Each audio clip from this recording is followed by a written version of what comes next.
Hello mga auntie! Ngayong araw, magpapalobo nga tayo ng mga balloons. May customer nga na dumating mga auntie, nagtatanong ng heart shape na balloons. Pero sabi ko, wala kaming heart shape na pang-isahan lang. Meron kaming heart shape pero mix. Kasi package na ito sa isang pack.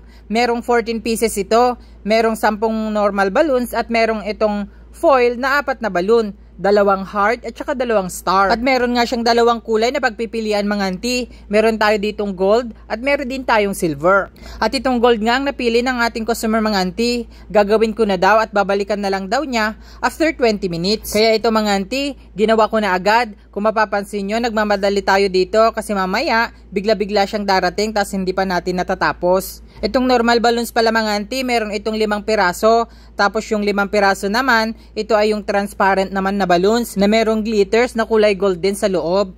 At tinanong ko nga yung customer pagkatapos kong nagawa nito mga auntie, pagkakuha niya, sabi ko kung ito ay pang wedding. Sabi niya hindi, para daw ito sa girlfriend niya.